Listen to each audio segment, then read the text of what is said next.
પ્રકરણ 11 વાડીમાં. પ્રસ્તાવના. બાળ દોસ્તો, આજે આપણે રતનની વાત કરીશું. રતન પણ તમારા જેમ 4થા ધોરણમાં ભણે છે. રજાઓમાં તે તેના દાદા સાથે ગામડે જાય છે. તેના દાદા એક દિવસ સવારે તેને વાડીમાં લઈ ગયા. રતનના દાદા વાડીમાં ગાય, ભેંસ અને બળદને નીરણ નાખતા હતા. ત્યાં તો રતન વાડીમાં અંદર દોડી ગઈ. તેણે વાડીમાં વિવિધ ફૂલ, શાકભાજીના છોડ અને વેલા જોયા. તેણે અનાજ, કઠોળના છોડ અને ઊંચા ઊંચા વૃક્ષો પણ જોયા. કુંડામાં ઉગેલા ગુલાબ તો કેવા! ખબર છે, લાલ, પીળા, ગુલાબી અને સફેદ. વળી એક કુંડામાં તો વેત જેવડો જ વડલો. એ તો આ બધું જોઈ દંગ રહી ગઈ. હવે તમે આંખો બંધ કરો અને અનુમાન કરો કે તમે કોઈ આવી જ જગ્યાએ છો. તો તમને કેવું લાગે? અને ત્યાં તમને કયું ગીત ગાવાનું મન થાય? તો આવું સુંદર દ્રશ્ય જોઈને તમે ખૂબ જ ખુશ થઈ જાઓ અને તમે તમને મનગમતું ગીત ગાવા લાગો. ખરું ને? મિત્રો, શું તમે ક્યારેય કોઈ જગ્યાએ જાત જાતના ફૂલો એક સાથે ખીલેલા જોયા છે? ક્યાં?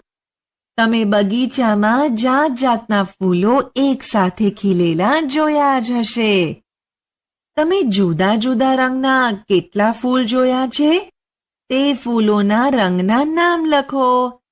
સફેદ, લાલ, વાદળી, લીલા, પીળા, જાંબલી, કેસરી.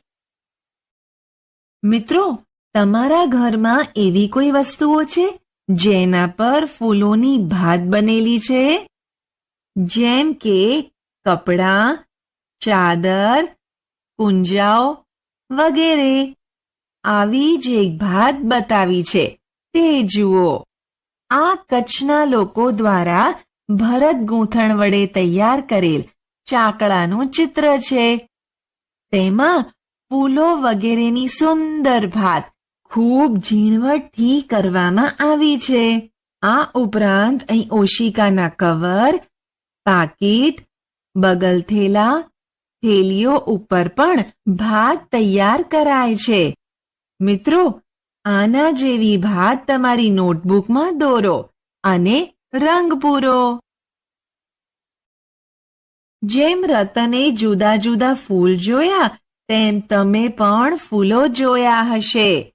અહીં ફૂલોના કેટલાક ચિત્રો આપ્યા છે. જે ફૂલને તમે ઓળખો છો તેની સામે ખરાની નિશાની કરો અને તેની નીચે તે ફૂલનું નામ પણ લખો. પહેલું ચિત્ર જાસૂદના ફૂલનું છે. અહીં નીચે ખરાની નિશાની કરીશું અને બાજુમાં જાસૂદ લખીશું. બીજું ચિત્ર ગુલાબના ફૂલનું છે. અહીં નીચે ખરાની નિશાની કરીશું અને બાજુમાં ગુલાબ લખીશું. ત્રીજું ચિત્ર સૂરજમુખીના ફૂલનું છે. અહીં નીચે ખરાની નિશાની કરીશું અને બાજુમાં સૂરજમુખી લખીશું. ચોથું ચિત્ર ગલગોટાના ફૂલનું છે. અહીં નીચે ખરાની નિશાની કરીશું અને બાજુમાં ગલગોટો લખીશું. પાંચમું ચિત્ર ચંપાના ફૂલનું છે. અહીં નીચે ખરાની નિશાની કરીશું અને બાજુમાં ચંપો લખીશું. છઠ્ઠું ચિત્ર તગરના ફૂલનું છે. અહીં નીચે ખરાની નિશાની કરીશું અને બાજુમાં તગર લખીશું. સાતમું ચિત્ર બારમાસીના ફૂલનું છે. અહીં નીચે ખરાની નિશાની કરીશું અને બાજુમાં બારમાસી લખીશું. આઠમું ચિત્ર રાતરાણીના ફૂલનું છે. અહીં નીચે ખરાની નિશાની કરીશું અને બાજુમાં રાતરાણી લખીશું. 9મું ચિત્ર મોગરાનું છે. અહીં નીચે ખરાની નિશાની કરીશું અને બાજુમાં મોગરો લખીશું. ખૂબ સરસ. તમે ઘણા બધા ફૂલોને ઓળખો છો. હવે અહીં આપેલા કોષ્ટકમાં આપેલી વિગત વાંચીને તેની સામે બીજા 2 ફૂલોના નામ લખીશું. વૃક્ષ ઉપર ખીલતા ફૂલ ગુલમહોર અને કદમ. છોડ ઉપર ખીલતા ફૂલ ગલગોટો અને મોગરો. વેલા ઉપર ખીલતા ફૂલ બોગનવેલ અને મધુમાલતી. પાણીમાંના છોડ પર ખીલતા ફૂલ કમળ અને કુમુદિની. રાત્રે જ ખીલતા ફૂલ રાતરાણી અને બ્રહ્મકમળ. દિવસે ખીલે અને રાત્રે બંધ થઈ જાય તેવા ફૂલ સૂરજમુખી અને કમળ. સુગંધ માત્રથી ઓળખી શકાય તેવા ફૂલ મોગરો અને ગુલાબ. આખું વર્ષ ખીલેલા રહે તેવા ફૂલ ગુલાબ અને બારમાસી. ફક્ત અમુક મહિનાઓમાં જ ખીલતા ફૂલ કેસુડો અને કદમ. તો તમે જુદા જુદા ફૂલો વિશે માહિતી મેળવીને. તો હવે તમને કોઈ વૃક્ષો કે છોડ વિશે ખબર છે જેને ક્યારેય ફૂલ આવતા જ નથી? હા, મહેંદી અને હંસરાજ નામના છોડ પર અને નાગરવેલ પર ક્યારેય ફૂલ આવતા નથી. આવું કેમ? તમે ક્યારેય કોઈ જગ્યાએ આવું પાટિયું જોયું છે જેના પર લખ્યું હોય કે ફૂલ તોડવા નહીં? બગીચામાં ફૂલોના છોડની પાસે આવું પાટિયું લગાવેલું હોય છે. આ પાટિયું ત્યાં હોય છતાં લોકો ફૂલ તોડે છે? હા, પાટિયું હોય છતાં લોકો ફૂલ તોડે છે. લોકો આવું શું કામ કરતા હશે? વિચારો તો. લોકો નિયમોનું પાલન કરતા ન હોવાથી આવું કરતા હોય છે. જો બધા લોકો જ ફૂલો તોડે તો શું થાય? તે જગ્યા પર ફૂલો રહે જ નહીં. તેમણે આમ કરવું જોઈએ? ના, તેઓએ આવું ન કરવું જોઈએ. ચાલો નજીકથી જોઈએ. બગીચામાં જાઓ. નીચે પડેલું હોય તેવું ફૂલ લઈ આવો. આ ફૂલને ધ્યાનપૂર્વક જુઓ અને કહો, ફૂલનો રંગ કેવો છે? લાલ રંગ. તેને સુગંધ છે? હા. તે કોના જેવું દેખાય છે? ઘંટ, વાટકી, બ્રશ કે અન્ય જેવું? વાટકી જેવું. આ ફૂલ ઝુમખામાં છે? ના. તેને કેટલી પાંખડીઓ છે? ઘણી બધી. પાંખડીઓ જોડાયેલી છે કે અલગ અલગ? અલગ અલગ. પાંખડીઓની બહાર લીલા રંગના પર્ણ જેવો ભાગ છે? ના. પાંખડીઓની અંદર ફૂલની મધ્યમાં તમે કોઈ પાતળો ભાગ જોઈ શકો છો? તેનો રંગ લખો. ઘાટો પીળો રંગ. તમે તેને અડકો તો રજકણ જેવી વસ્તુ હાથ પર ચોંટે છે? હા. ફૂલને અડવાથી હાથમાં જે વસ્તુ ચોંટે તેને પરાગરજ કહેવાય. ખીલતી કળીઓ. મિત્રો, તમે છોડ પર ખીલેલી કળી જોઈ છે? તમારી આસપાસ જોવા મળતા છોડ પરની કળીઓનું અવલોકન કરો. ફૂલ અને કળી વચ્ચે શું ભેદ જોવા મળે છે? કળીમાં પાંખડીઓ બીડાયેલી જ્યારે ફૂલમાં ખુલેલી હોય છે. ફૂલ મોટું હોય છે, કળી નાની હોય છે. કળી અણીદાર આકારની અને લીલા પાંદડાઓથી ઢંકાયેલી હોય છે. કળી એ ફૂલની પ્રાથમિક અવસ્થા છે. કળીમાંથી ફૂલ ખીલે છે. શું તમે જાણો છો કે કળીને ખીલીને ફૂલ થતાં કેટલા દિવસો લાગે છે? ચાલો પ્રયત્ન કરીએ અને શોધી કાઢીએ. ગાતા ફૂલ રે તે ગીતોમાં આપણને ફૂલ શબ્દ સાંભળવા મળે છે. સુશોભનમાં મંદિરમાં અને ધાર્મિક તેમજ સામાજિક પ્રસંગોમાં ફૂલોથી સુશોભન કરવામાં આવે છે. જેમ કે ગુલાબ અને ગલગોટાના ફૂલોનો ઉપયોગ કરીએ છીએ. પૂજામાં મંદિરમાં ભગવાનની પૂજા કરવામાં આપણે કમળ, ગુલાબ અને ગલગોટાના ફૂલોનો ઉપયોગ કરીએ છીએ. સુગંધિત દ્રવ્ય એટલે કે અત્તર માટે. સુગંધિત દ્રવ્ય એટલે કે અત્તર બનાવવા માટે ગુલાબ અને મોગરાના ફૂલોનો ઉપયોગ કરવામાં આવે છે. તમને સમજાયું ને કે ફૂલોના કેટલા બધા ઉપયોગ છે? હવે તો ઠેક ઠેકાણે ફૂલોની ખેતી પણ થાય છે. ફૂલો ઘણી બધી જગ્યાએ ઉગાડવામાં પણ આવે છે. ફૂલોથી ભરેલા ખેતરો માઇલો સુધી વિસ્તરેલા હોય એવું અનુમાન કરો. કેવું સુંદર લાગે! ચાલો થોડું વધારે જાણીએ. શું તમે કોઈને ફૂલો વેચતા જોયા છે? જો તમારી આસપાસ કોઈ ફૂલ વેચનાર હોય તો તેમને આ પ્રશ્નો પૂછો અને લખો. તેઓ કયા કયા ફૂલો વેચે છે? તેઓ આ ફૂલો ક્યાંથી લાવે છે? લોકો ફૂલો શા માટે ખરીદે છે? ફૂલો વેચનાર ફૂલો કયા રૂપમાં વેચે છે? તમે નોંધ્યું હશે, ઘરની આસપાસ માળી કાકા ફૂલો વેચતા હોય છે. માળી કાકા આ ફૂલો મોટા ફૂલ બજારમાંથી લાવે છે. તેઓ ગુલાબ, ગલગોટો અને મોગરાના ફૂલો વેચે છે. લોકો તેમની પાસેથી ફૂલો લઈને મંદિરમાં ભગવાનને ચડાવે છે. તો કેટલાક લોકો જુદા જુદા પ્રસંગે સુશોભન કરવા માટે તેમજ ભેટમાં આપવા માટે ફૂલો ખરીદે છે. તમે ફૂલ વેચનારને ફૂલો વેચતા જોયા જ હશે. તો તેઓ ફૂલો કયા રૂપમાં વેચે છે? આ ચિત્ર જુઓ.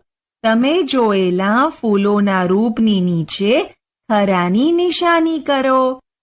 જુઓ, આ પહેલું ચિત્ર. હવે કહો તો કે શું ફૂલો વેચનાર આ રૂપમાં ફૂલો વેચે છે? તો હા. માટે આપણે આ ચિત્રની નીચે ખરાની નિશાની કરીશું. હવે બીજું ચિત્ર જુઓ. ફૂલો વેચનાર આ રૂપમાં ફૂલો વેચે છે? હા, બરાબર ને? માટે આપણે આ ચિત્રની નીચે ખરાની નિશાની કરીશું. હવે જુઓ, આ ત્રીજું ચિત્ર. ફૂલો વેચનાર આ રૂપમાં ફૂલો વેચે છે? હા, ખરું ને? માટે આપણે આ ચિત્રની નીચે ખરાની નિશાની કરીશું. હવે જુઓ, આ ચોથું ચિત્ર. ફૂલો વેચનાર આ રૂપમાં ફૂલો વેચે છે? હા, ખરું ને? માટે આપણે આ ચિત્રની નીચે ખરાની નિશાની કરીશું. હવે જુઓ, આ પાંચમું ચિત્ર. ફૂલો વેચનાર આ રૂપમાં ફૂલો વેચે છે? ના, ફૂલો વેચનાર આ રૂપમાં ફૂલો વેચતા નથી. માટે આપણે આ ચિત્રની નીચે ખોટાની નિશાની કરીશું. હવે જુઓ, આ છઠ્ઠું ચિત્ર. ફૂલો વેચનાર આ રૂપમાં ફૂલો વેચે છે? હા, માટે આપણે આ ચિત્રની નીચે ખરાની નિશાની કરીશું. તમે આ સિવાય ફૂલનું કોઈ બીજું રૂપ જોયું છે? હા, માથામાં નાખવાની વેણી એટલે કે ગજરાના રૂપમાં, હે ને? કેટલાક ફૂલોનો અલગ અલગ રૂપમાં ઉપયોગ થાય છે, જેમ કે ગુલાબ અને ગલગોટો હાર બનાવવા ઉપયોગી છે અને તેની છૂટક પાંખડીઓ પણ વપરાય છે. આ અલગ અલગ રૂપના ફૂલોની કિંમત શું તે તમે જાણો છો? એક ફૂલની કિંમત 10 રૂપિયા હશે, હે ને? એક હારની કિંમત શું હશે? 30 રૂપિયા. અને એક પુષ્પગુચ્છની કિંમત શું હશે? 50 રૂપિયા. બરાબર ને? ફૂલો વેચનાર પુષ્પગુચ્છ કે ફૂલોની જાળી કોઈની પાસેથી બનાવતા શીખ્યા હશે, તો તેઓ આ કોની પાસેથી બનાવતા શીખ્યા હશે? માળી કાકા પુષ્પગુચ્છ કે ફૂલોની જાળી, ફૂલોના હાર આ બધું બનાવતા તેમના પિતા પાસેથી શીખે છે. શું તેમના કુટુંબના બીજા કોઈ સભ્યો આ કામ કરે તેવું તે ઈચ્છે છે? કેમ? તે જાણવાનો પ્રયત્ન કરો.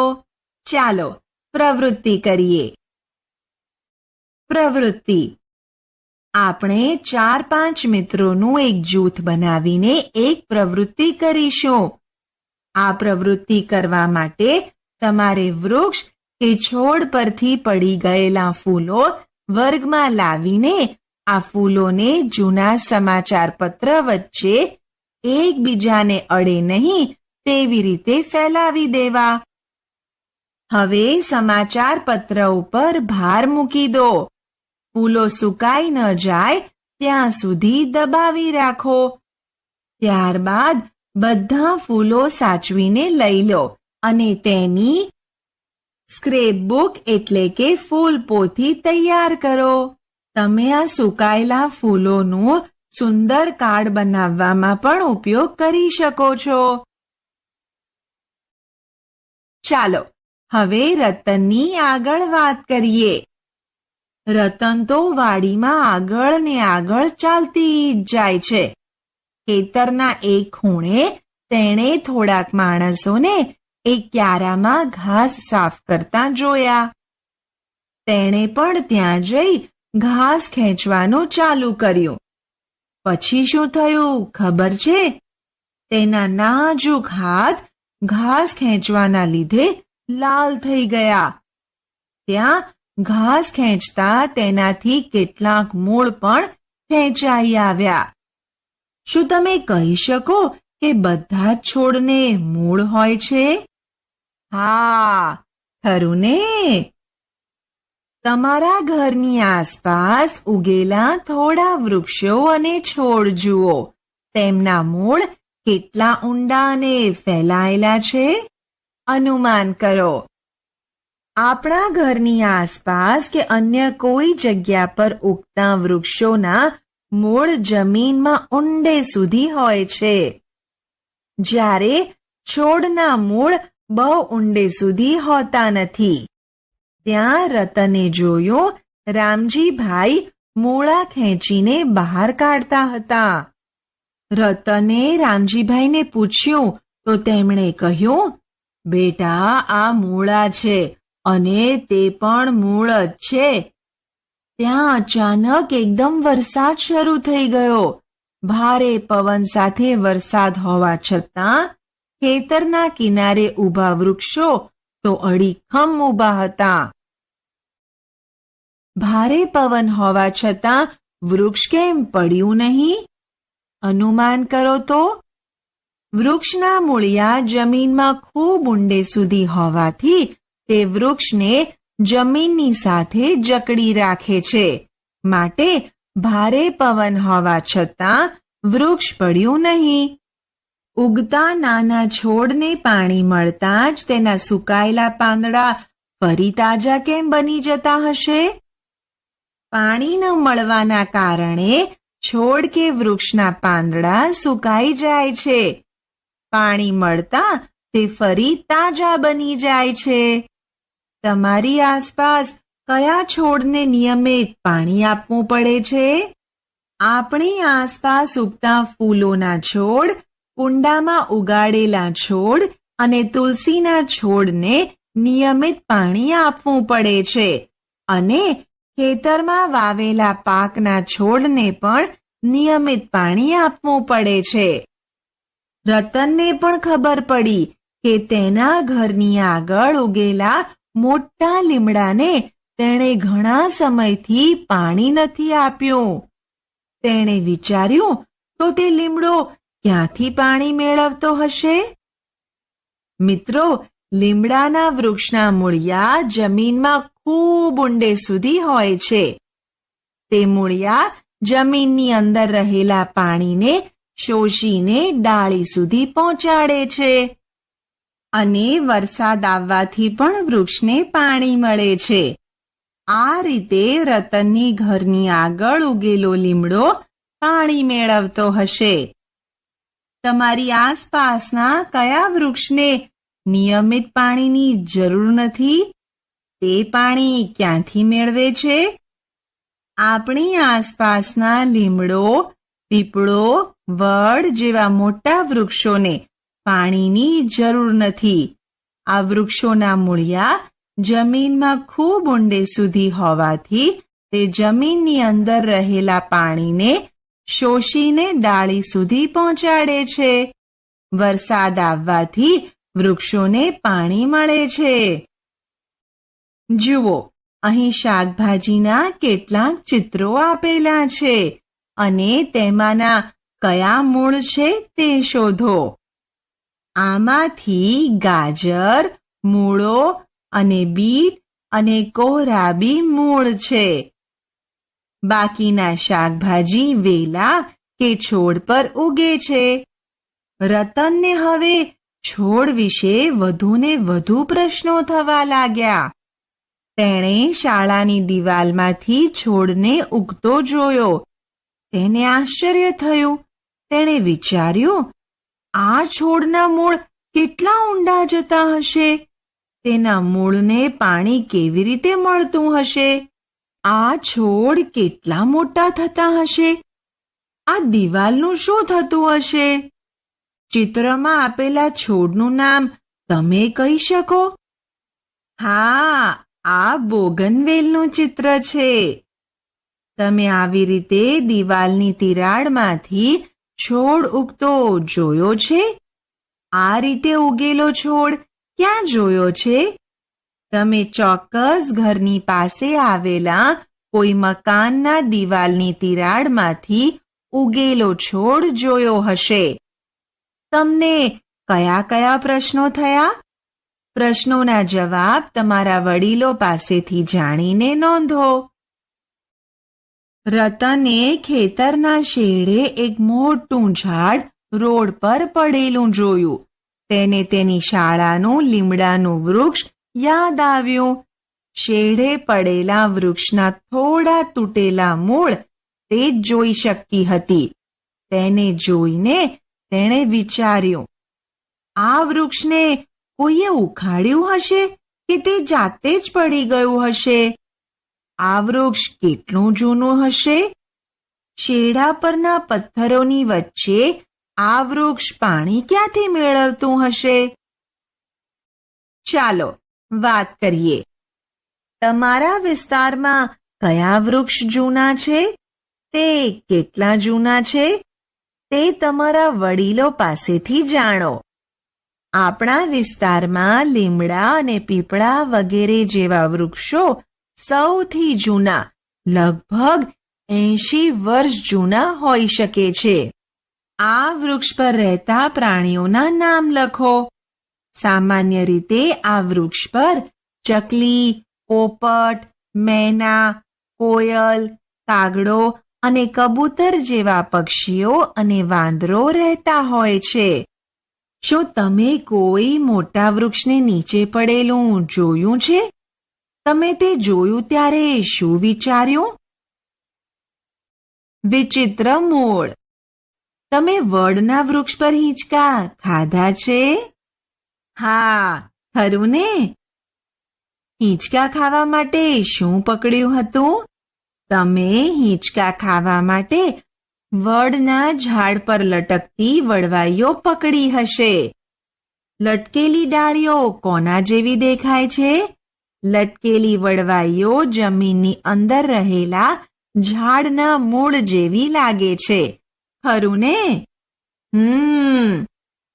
તે વડના મૂળ છે. તેને વડવાઈ કહે છે. તે ડાળીઓમાંથી ઉગી છેક જમીન સુધી ઉતરે છે. ભરૂચ જિલ્લામાં આવેલો કબીરવડ તો ખૂબ જ મોટો છે. તેની વડવાઈઓ થાંભલા જેવી બની વડને મજબૂત આધાર આપે છે.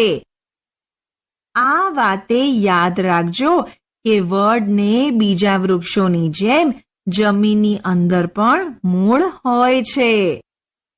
શું તમે વડ સિવાય કોઈ વૃક્ષની ડાળીઓમાંથી મૂળ ઉગતા જોયા છે? રબરના વૃક્ષને પણ વડના વૃક્ષની જેમ ડાળીઓમાં મૂળ ઉગતા હોય છે. પ્રવૃત્તિ. ચાલો આપણે એક પ્રવૃત્તિ કરીએ. વર્ગમાંથી 3-4 મિત્રો જૂથમાં ભેગા થઈને પ્રવૃત્તિ કરવી. મગ, ઘઉં, બાજરી, રાઈ, ચણા અને રાજમાના દાણા અને પીંજેલું રૂ લઈને પ્રવૃત્તિ કરવાની છે. દરેક જૂથે અલગ અલગ બીજ સાથે પ્રવૃત્તિ કરવાની છે. આપણે અહીં મગના બીજ સાથે પ્રવૃત્તિ કરતા મિત્રોની પ્રવૃત્તિ જોઈશું. આ પ્રવૃત્તિ કરવા માટે મગના થોડા દાણા લઈને આખી રાત પાણીના વાટકામાં ડુબાડેલા રાખો. હવે પીંજેલા રૂને લઈ ભીનું કરી તે કાચના પ્યાલાના મોં પર મૂકી તેને રબર બેન્ડ અથવા દોરીની મદદથી કસીને બાંધી દેવું. હવે પાણીમાં ડુબાડેલા મગના દાણા બહાર કાઢી રૂ પર મૂકવા અને રૂ સુકાઈ ન જાય તેનું ધ્યાન પણ રાખવું. હવે પછીના 10 કે 12 દિવસમાં થતા બદલાવનું અવલોકન કરો. તમે જોયું કે બીજમાંથી અંકુર બહાર આવી ગયા. ચોથા અને 8મા દિવસે અંકુરિત થયેલા બીજ કેવા લાગતા હતા તેના ચિત્ર અહીં દોરીશું. ચોથા દિવસે અંકુરિત થયેલા બીજનું ચિત્ર આવું લાગતું હતું. 8મા દિવસે અંકુરિત થયેલા બીજનું ચિત્ર આવું લાગતું હતું. અવલોકન લખો. બીજને ડુબાડ્યા પછી એમાં શું બદલાવ આવ્યો તેનું તમે અવલોકન કર્યું? તેને સૂકા બીજ સાથે સરખાવો અને લખો. બીજને પાણીમાં ડુબાડવાથી તે નરમ થઈ જાય છે અને પછી અંકુરિત થાય છે, જ્યારે સૂકું બીજ કડક હોય છે અને તે અંકુરિત થતું નથી. જો રૂ સૂકું થઈ જાય તો શું થશે? જો રૂ સૂકું થઈ જાય તો બીજને પાણી નહીં મળે અને છોડ સુકાઈ જશે. મૂળ કઈ દિશામાં ઉગે છે અને પ્રકાંડ કઈ દિશામાં ઉગે છે?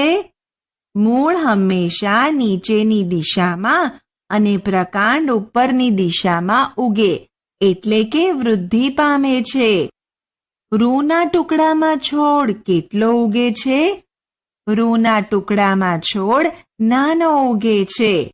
બધા બીજમાંથી નાના છોડ બહાર આવ્યા?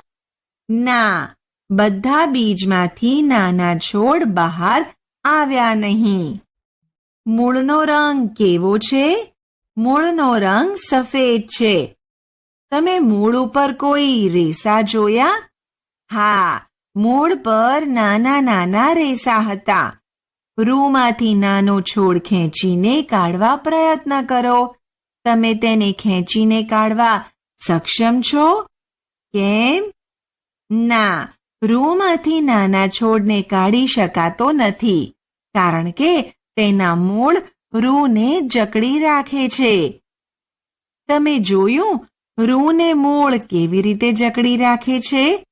તમે વિચારો, મૂળ જમીનને પણ આ જ રીતે જકડી રાખે છે. તમારા મિત્રએ ઉગાડેલા છોડને પણ જુઓ. શું ઉગ્યું? આરીફા અને રૂપાલીએ એક પ્રવૃત્તિ કરી. તેમણે ધરું ઉગેલું જોયું. જ્યારે પૂછવામાં આવ્યું કે તેમણે શું ઉગાડ્યું છે, ઉગેલી વસ્તુ વિશે તેમની પાસે અલગ જ યુક્તિ હતી. આરીફાએ આ યાદી બનાવી. તેની યાદીમાં પાંદડા, લીંબોળી, કળી, કુરકુરિયું, ખીલ્લીઓ અને માછલી છે. રૂપાલીની યાદીમાં ચાંદો, વૃક્ષ, હું, વાળ, તરબૂચ, મચ્છર અને કાગડો છે. તમે શું વિચારો છો? આરીફા અને રૂપાલીની યાદીમાંથી કઈ વસ્તુઓ ઉગશે? આરીફા અને રૂપાલીની યાદીમાંથી આ વસ્તુઓ ઉગશે, જેવી કે પાંદડા, લીંબોળી, કળી, વૃક્ષ અને વાળ. તમે જે વસ્તુઓ ઉગે તેની તમારી પોતાની યાદી બનાવો. તમારી યાદીમાં આરીફા અને રૂપાલીની યાદીમાંની વસ્તુઓ ઉમેરી શકો છો. લીંબોળી, ગોટલી, કળી, સૂરજ, પાંપણ, વૃક્ષ, મૂછ, વાળ, છોડ, નખ, બીજ. મિત્રો, તમારા વિશે વિચારો. સમયની સાથે સાથે તમારામાં પણ કેટલા બદલાવ આવ્યા છે. તમે કોઈ રીતે વધ્યા છો? ઉદાહરણ તરીકે, તમારી ઊંચાઈ વધી. છેલ્લા 1 વર્ષમાં તમે કેટલા ઊંચા થયા છો? હા, ખરું ને? જેમ જેમ વય વધતી જાય તેમ તેમ ઊંચાઈમાં પણ વધારો થાય છે. છેલ્લા 1 વર્ષમાં તમે 1 થી 2 ઇંચ જેટલા વધ્યા હશો. ખરું ને? તમે તમારા નખ ક્યારેય કાપ્યા ન હોય એવું અનુમાન કરો. તે કેવા દેખાય છે તે બતાવતું તમારી આંગળીઓનું ચિત્ર તમારી નોટબુકમાં દોરો. આપણે આ પાઠમાં જુદા જુદા ફૂલો, તેમનો રંગ, આકાર, ઉપયોગો, શાકભાજીના મૂળ, વૃક્ષોના મૂળ, અંકુરિત બીજ અને વૃદ્ધિ વિશે ભણ્યા. આપણે શું શીખ્યા? ફૂલોની ઓળખ, વિવિધ ફૂલોના રંગ, તેના ઉપયોગો વગેરેની માહિતી, કળી અને ફૂલ વચ્ચેનો